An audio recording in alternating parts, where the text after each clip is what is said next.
இந்த அஞ்சலிக்கு இப்போ சமாதி கட்ட வேண்டிய நேரம் வந்தாச்சு. ஏன்னா, இப்போ வந்து பார்த்தீங்கன்னா, அவ வசமா சிக்கிக்கிறா கூண்டோட. இனிமே வந்து பார்த்தீங்கன்னா, அவளால எதுவுமே பண்ண முடியாது. இப்போ ஜெயிலுக்கு போயே ஆகணும் அப்படின்ற ஒரு கட்டாயத்துல இருந்துட்டு இருக்கிறது மட்டும் இல்லாம, இப்போ இந்த குடும்பத்துல இருக்கவங்க யாராச்சும் காப்பாத்த மாட்டாங்களா அப்படின்னு சொல்லிட்டு வந்து நினைச்சிட்டு இருக்காங்க. ஆனா, அதுதான் வந்து பார்த்தீங்கன்னா கிடையவே கிடையாது. ஏன்னா, அவ வந்து பார்த்தீங்கன்னா, இப்போ வசமா சிக்கிக்கிட்டா. ஏற்கனவே நம்ம ஜானகியா இருந்தாலும் சரி, இலக்கியாவா இருந்தாலும் சரி, கௌதம் மேல எவ்வளோ பாசம் வச்சிருக்காங்க அப்படின்னு சொல்லிட்டு நல்லாவே தெரியும். இந்த பைரவியும் எவ்வளோ பாசம் வச்சிருந்தா, இந்த அஞ்சலி கிட்ட வந்து பார்த்தீங்கன்னா, கௌதம மட்டும் என்கிட்ட குடுத்துரு. இலக்கியாவ மட்டும் இந்த வீட்ட விட்டு விரட்டுன்னு சொல்லிட்டு வந்து சொல்லியிருப்பாங்க. அதே மாரி தான் கார்த்திக்கும், என் அண்ணனுக்கு ஒண்ணுன்னா, நான் உன்ன வந்து பார்த்தீங்கன்னா, அதாவது உன்ன டிவோர்ஸ் பண்றதுக்கு கூட தயங்க மாட்டேன். ஏன் உன்ன கொன்னு போறதுக்கு கூட தயங்க மாட்டேன் அப்படின்னு சொல்லிட்டு வந்து சொல்லியிருந்தாரு. இப்போ இந்த அஞ்சலி பண்ணியிருக்க இந்த மிகப்பெரிய தப்புக்கு எல்லாத்துக்குமே காரணம் வந்து பார்த்தீங்கன்னா கண்டுபிடிச்சாச்சு. இவ வந்து பார்த்தீங்கன்னா, இப்போ போலியான அப்பா, அம்மாவ கொண்டு வந்து ஃபோர்ஜரி பண்ணி கௌதம் இந்த குடும்பத்தோட தொடர்ந்து வந்து பார்த்தீங்கன்னா பிரிக்கணும்னு சொல்லிட்டு வந்து நெனச்சாங்க இல்லையா? அந்த ஒரு காரணத்தினால வந்து பார்த்தீங்கன்னா, இப்போ அவள காப்பாத்துறதுக்கு யாருமே வந்து பார்த்தீங்கன்னா முன் வரவரதே கிடையாது. நம்ம இலக்கியாவோட கால்ல விழுந்து கதறி அழுதா கூட நம்ம இலக்கியா வந்து பார்த்தீங்கன்னா, இந்த அஞ்சலிய இனிமே காப்பாத்த போறதே கிடையாது. அதுக்கு முன்னாடி என்னவெல்லாம் நடக்குது அப்படின்னு சொல்லிட்டு பார்க்கறதுக்கு முன்னாடி, இப்பதான் நம்ம சேனலுக்கு ஃபர்ஸ்ட் டைம் வரீங்க அப்படின்னா, கீழ இருக்க சப்ஸ்கிரைப் பட்டன பிரஸ் பண்ணிக்கோங்க. இப்போ இந்த அஞ்சலி வந்துட்டு அவங்க அம்மா கிட்ட நைட் வந்து ஃபோன்ல பேசிட்டு இருக்காங்க. "என்ன அஞ்சலி எல்லாமே நல்லபடியா முடிஞ்சிருச்சா?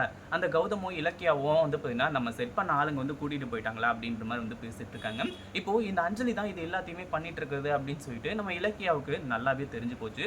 ஏன்னா ஃபோன எடுத்தது வந்து பார்த்தீங்கன்னா, நம்ம அஞ்சலி வந்து பார்த்தீங்கன்னா கிடையாது. இலக்கியா தான் வந்து பார்த்தீங்கன்னா, அஞ்சலியோட ஃபோன எடுத்து பேசினாங்க. அந்த ஒரு டைம்லயே இந்த அஞ்சலி தான் இது எல்லாத்தையுமே பண்ணுது அப்படின்ற ஒரு விஷயம் நல்லாவே தெரிஞ்சு போச்சு.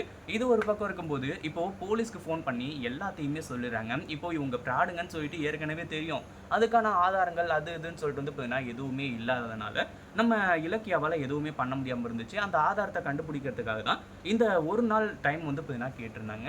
இப்போ அந்த ஒரு டைம் வந்து பார்த்தீங்கன்னா முடிஞ்சு போச்சு. மறுநாள் காலையில எந்திரிச்ச உடனே அவங்க 2 பேரும் அதாவது ஜானகி சொன்ன மாரி வந்து பார்த்தீங்கன்னா, இந்த ஊர விட்டு அமைதியா பஸ் ஏறி கிளம்பி போயிட்டுருந்தாங்க அப்படின்னாலும் பிரச்சனை கிடையாது. அதே மாரி வந்து பார்த்தீங்கன்னா, இந்த பைரவி சொன்ன மாரி இந்த வீட்லயே இருக்கிறேன் அப்படின்னு சொல்லிட்டு வந்து சொல்லியிருந்தாலும் பிரச்சனை கிடையாது. ஆனா காலையில எந்திரிச்ச உடனே, "என்னம்மா ஒரு நாள் முடிஞ்சிருச்சு. கௌதம கூட்டிட்டு வா. பேக், துணிமணிலாம் எடுத்துட்டு வா. அதெல்லாம் கூட தேவையில்ல. நம்ம கூட வாங்கிக்கலாம். நம்ம போலாம் வா" அப்படின்ற மாரி வந்து பார்த்தீங்கன்னா கூப்பிட ஆரம்பிச்சுறாங்க. அந்த ஒரு நேரத்தில தான் எல்லாருக்குமே பயங்கர கோவம் வர ஆரம்பிச்சிடுது. அது மட்டும் இல்லாம, இப்போ இந்த அஞ்சலி ரொம்பவே சந்தோஷமா இருந்துட்டு இருக்கா. நம்ம நெனச்சது வந்து பார்த்தீங்கன்னா, இப்போ நிறைவேற போகுது அப்படின்னு சொல்லிட்டு. ஆனா கரெக்ட்டான டைம்ல வந்து பார்த்தீங்கன்னா, போலீஸ் வந்துர்றாங்க. அதுவும் இலக்கியா வந்து பார்த்தீங்கன்னா, "இருங்க அத்த கொஞ்ச நேரம் வெயிட் பண்ணுங்க. எதுக்காக உங்களுக்கு இவ்ளோ அவசரம்? ஒரு நாள்ன்றது இன்னும் ஒரு 10 நிமிஷம் கூட வெயிட் பண்ணுங்க. இன்னும் ஒரு 1 மணி நேரம் கூட வெயிட் பண்ணுங்க. ஏன்னா, ஜானகி அத்த வந்து பார்த்தீங்கன்னா 30 வருஷமா உங்க மகன் கௌதம நீங்க பெத்த மகன் கௌதம வந்து பார்த்தீங்கன்னா வளர்த்துட்டு இருந்திருக்காங்க. நீங்க என்னடான்னா இவ்ளோ அவசரப்படுறீங்களே!" அப்படின்ற மாரி வந்து பார்த்தீங்கன்னா கேட்டு கொஞ்ச நேரம் வெயிட் பண்ண சொல்றாங்க.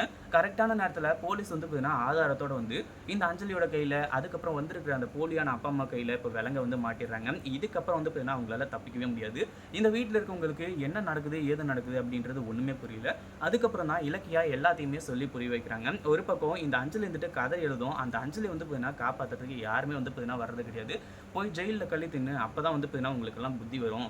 அப்படின்னு சொல்லிட்டு வந்து பார்த்தீங்கன்னா சொல்லிடுறாங்க. இத பத்தி நீங்க என்ன நினைக்கிறீங்க? இந்த அஞ்சலி கூண்டோட மாட்டிட்டு ஜெயிலுக்கு போனான்னா எப்படி இருக்கும் அப்படின்றத கமெண்ட் பண்ணுங்க. இந்த வீடியோ புடிச்சிருந்தா லைக் பண்ணுங்க, ஷேர் பண்ணுங்க. இப்பதான் நம்ம சேனலுக்கு ஃபர்ஸ்ட் டைம் வரீங்க அப்படின்னா சப்ஸ்கிரைப் பண்ணிக்கோங்க.